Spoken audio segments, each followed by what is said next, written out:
ನನಗೊಪ್ಪಿತು. ಕೃಷ್ಣ, ನೀನು ಬಂದ ದಾರಿಯನ್ನು ನಡೆ. ಓಹೋ,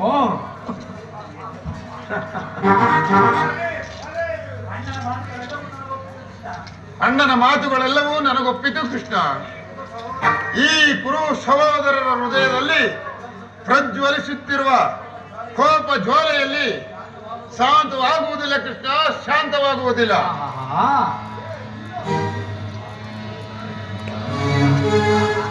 ಕೃಷ್ಣ ಕರ್ಣ,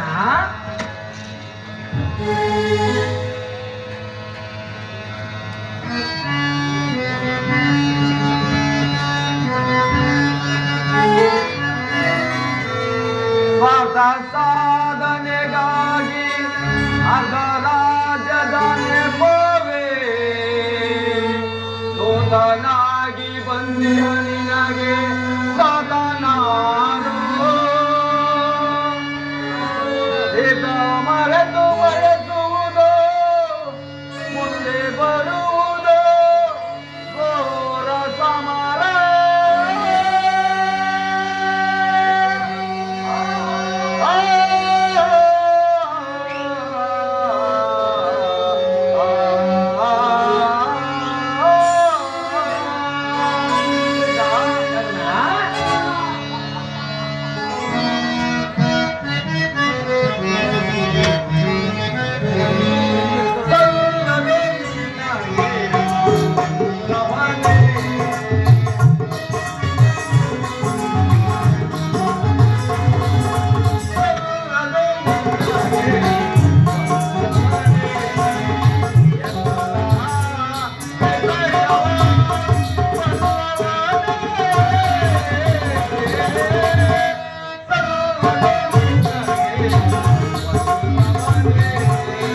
ನಿಮಗೆ ತಿಳಿಯದೆ ಈ ಕೃಷ್ಣನಿಗೆ ವೃಷ್ಟಿಯನ್ನು ರುಚಿಸುವುದಿಲ್ಲ.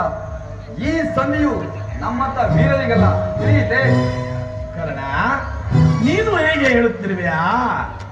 ಇದು ನಿನಗೆ ಅರ್ಜುನನ ಮೇಲಿರುವ ಕೋಪ ತಾನೇ?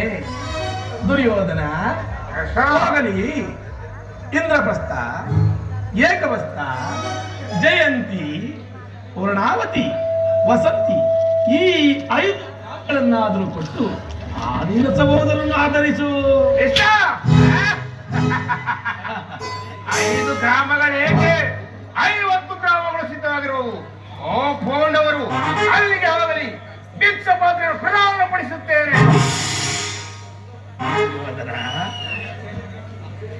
ಸುಯೋಧನ ಸುಯೋಧನ, ಭೀಮಸೇನಿಗಾದರೂ ಒಂದು ಗ್ರಾಮವನ್ನಾದರೂ ಕೊಡು. ಕೊಡು ವೈರಿಯಾದ ಆ ಭೀಮನಿಗೆ 1 ಗ್ರಾಮ. ಕೋಟಿ ಸಿಡಿದೋಳು ಶತಕೋಟಿ ಘೋರದ ಅಬ್ಬರದ ಬೊಬ್ಬಟ್ಟಿಗೆಯ ಬೆದರದ ಪ್ರಚಂಡ ಗಂಡು ಗುಂಡಿಗೆಯ ಆಳಿನ ಪುಂಡ ಪಾಂಡವರಿಗೆ ಯುದ್ಧಾಡದ ಪುಂಡತನಕ್ಕೆ ಎದುರನೆಂದು ಭಾವಿಸಿದ ಜನಾರ್ದನ, ರಣರಂಗದ ಭಯವನ್ನು ತೋರಿಸುತ್ತಿರುವೆಯ ವಾಸುದೇವ. ರಣಕ್ಷಣದಿಂದ ನಡೆಯುತ್ತಿರುವ ಜನಾರ್ದನ, ಈ ದುರ್ಯೋಧನ ಧಮನಿಗಳಲ್ಲಿ ಹರಿಯುತ್ತಿರುವುದು ಸ್ವಾಭಿಮಾನದ ಕೊಳಚೆ ನೀರಲ್ಲ, ಶುದ್ಧ ಕ್ಷತ್ರಿಯನ ರಕ್ತ. 1 ಗ್ರಾಮವಲ್ಲ, 1 ಗೋವಿನ ಪಾದಡಿಯಲ್ಲಿ ಮುಳ್ಳು ಮುರಷ್ಟು ಭೂಮಿ ದೊರೆಯುವುದಿಲ್ಲ. ಕೃಷ್ಣ, ನಾವು ಬಂದು ದಾರಿ ಹಿಡಿದು ಹೊರಡಬಹುದು.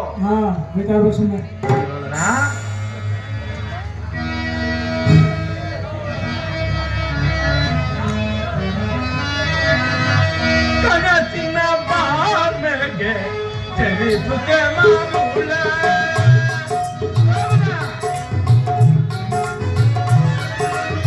ಕನಸಿನ ಬಾಳ್ಮೆಗೆ ಚಲಿಸುತ್ತೆ ಮಾಮೂಲ. ಬರಿ ಬರಿ ವೇದದಲ್ಲಿ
ಪಾಂಡವರ ಪರಾಕ್ರಮವನ್ನು ಅರಿಯದೆ ಈ ರೀತಿ ಮಾತನಾಡುತ್ತಿರುವೆಯಾ?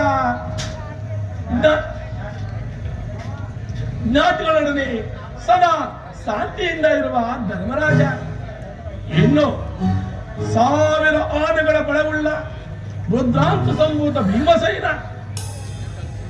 ಆ ಪರಶುವನೊಡನೆ ಹೋರಾಡಿ ಪಾಶುಪಥಾಸ್ತ್ರವನ್ನೇ ಬಳದಿರ್ತಕ್ಕಂಥ ಧೀರ ಧೀರ ಧನಂಜಯ, ಇನ್ನು ಮಾದ್ರಿ ಕುಮಾರರ ಭುಜಬಲದ ಪರಾಕ್ರಮವನ್ನು ಅರಿಯದೆ ಈ ರೀತಿ ಮಾತನಾಡುತ್ತಿರುವೆಯಾ? ಬೇಡ ಬೇಡ, ನಾನೇ ನಿನ್ನಲ್ಲಿ ಶಾಂತಿ ಭಿಕ್ಷೆಯನ್ನು ಬೇಡುತ್ತಿರುವನು, ನಿರಾಕರಿಸಬೇಡ. ಕೃಷ್ಣ ಏನ್ ಹೇಳಿದೆ? ಮಾದರಿ ಕುಮಾರ ಪರಾಕ್ರಮ ಕೈಯಲಾಗದ ಹೇಳಿ ಧರ್ಮರಾಯ ಓಹೋ, ಖಾಲಿ ಬಂಡಿ ಬಂಡಿ ಅನ್ನವನ್ನು ತಿಂದು ನಪಾಂಸಕ್ಕೆ ಕೊಂಬಿರುವ ಆದಿಂದ ಹೊಟ್ಟೆ ಭಾಗ ಭೀಮ ಕಾಲಿಗೆ ಗೆಜ್ಜೆಯನ್ನು ಕಟ್ಟಿ ತಗದಿವಿ ತಗದಿಳು ತಗದಿವಿ ತಗದಿಳು ಎಂದು ನಾಟ್ಯ ಕಲಿಸಿದ ನಪುಂಸಕ ನಿನ್ನ ಪಾರ್ಥ. ಇನ್ನು ಮಾದರಿ ಕುಮಾರರು ಒಬ್ಬ ಗೋಪಾಲಕ, ಇನ್ನೊಬ್ಬ ಅಶ್ವಪಾಲಕ. ಅವರ ಪರಾಕ್ರಮ ನಮ್ಮವರ ಪರಾಕ್ರಮ ಹೇಳುವೇನು ಕೇಳು ಕೃಷ್ಣ. ಅಖಂಡ ವರ್ತಖಂಡವನ್ನು ಆಡುತ್ತಿರುವ ಈ ಸುಯೋಧನ ನಾನು ಆ ಹೊಟ್ಟೆ ಭಾಗ ಭೀಮನನ್ನು ಸೀಳಿದ ಸಿದ್ಧರಾಗಿರುವ ನನ್ನ ತಮ್ಮ ದುಶ್ಯಾಸನ. ಇನ್ನು ಅರ್ಜುನ ಶಿರಸನ್ನು ತೆಗೆಯಲು ಕಾಲ ವಿಷ್ಣು ವಸ್ತ್ರವನ್ನು ತೊಟ್ಟಿರುವ ಈ ನನ್ನ ಮಿತ್ರ ಕಾರಣ. ಇನ್ನು ಭೀಷ್ಮ, ದ್ರೋಣ, ಸೈಂಧವ, ಶಕುನಿ ಇವರನ್ನು ಒಳಗೊಂಡಿರುವ ನಾನು ಪರಾಕ್ರಮಿಯೋ ಅಥವಾ ಆಯು ಪಾಂಡವರ ಪರಾಕ್ರಮಿಯೋ? ಪರಿಕಂಠಗೋಸ್ಕರ ಪ್ರಯೋಜನ ಕೃಷ್ಣ. ಕೊನೆಗೂ ನನ್ನ ಮಾತನ್ನು ತಿರಸ್ಕರಿಸಿಕ್ಕೆ ಬಿಟ್ಟೆಯ ಗುರುಕುಲ ಕಳಂಕ ಸ್ವರೂಪನೇ.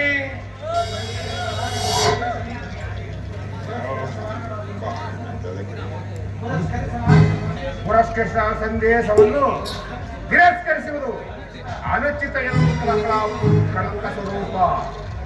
ಸುಯೋಧನ,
ಕುರುವಂಶವು ನಾಶವಾಗುವ ಕಾಲವು ಬಂದೊದಗಿದೆ.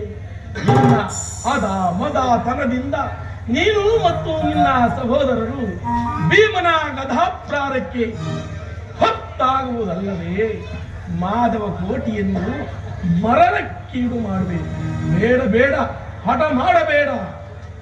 ನಾನು ನಿನ್ನಲ್ಲಿ ಶಾಂತಿ ಭಿಕ್ಷೆಯನ್ನು ಬೇಡುತ್ತಿರುವೆನು. ಹಠ ಮಾಡಬೇಡ ಸುಯೋಧನ. ಕೃಷ್ಣ, ಯುದ್ಧದ ಭಯವನ್ನು ತೋರಿಸ್ತಿರುವೆಯಾ? ಯುದ್ಧ ಕ್ಷತ್ರಿಯರ ರಕ್ತ. ದುರ್ಯೋಧನ, ಇದು ನಿನ್ನ ದುರಗ್ರಹ, ದುರಹಂಕಾರದ ದುರಾಶಯ. ಹಠ ಮಾಡಬೇಡ, ಆಲೋಚಿಸಿ ನೋಡು.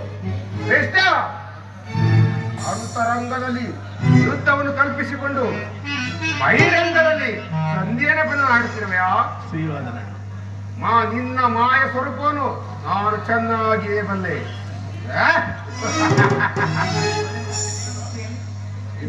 ಹಿಂದೆ ಬಲಿಂದ್ರ ಚಕ್ರವರ್ತಿಯಲ್ಲಿ 3 ಹೆಜ್ಜೆ ದಾನವನ್ನು ಪಡೆದು 1 ಹೆಜ್ಜೆಯಿಂದ ಆಕಾಶವನ್ನು ಆವರಿಸಿಕೊಂಡು ಮತ್ತೊಂದು ಹೆಜ್ಜೆಯಿಂದ ಭೂಮಿಯನ್ನು ಆವರಿಸಿ ಮತ್ತೊಂದು ಹೆಜ್ಜೆಯನ್ನು ಬಲಿಂದ್ರ ಚಕ್ರವರ್ತಿಯ ತಲೆಯ ಮೇಲಿಟ್ಟು ಪಾತಾಳಕ್ಕೆ ತುಳಿಯ ಮಹಾನುಭಾವವೇ ನೀನು. ಒಂದು ಗ್ರಾಮವಲ್ಲ, ಒಂದು ಸೂರ್ಯವನಷ್ಟು ಭೂಮಿ ದೊರೆಯುವುದಿಲ್ಲ.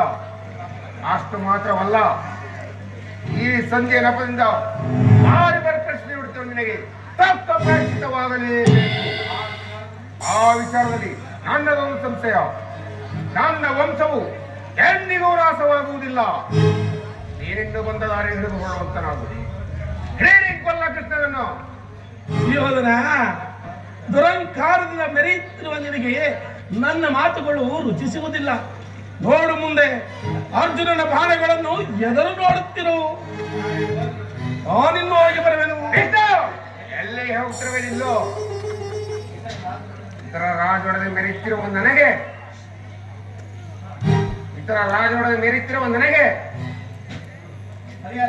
ಪ್ರಯಾಸ ಮಾಡುತ್ತಿರುವೆಯಾ? ನೀನೊಬ್ಬ ಧನ ಕಾಯುವ ಬಲ್ಲನಲ್ಲವೇ? ನೀನು ಕರ್ಣ, ಇವನು ನೀನಾದರೂ ಕೊಟ್ಟು ದುಶ್ಯಾಸನ, ಇವನು ನೀನಾದರೂ ಕೊಟ್ಟು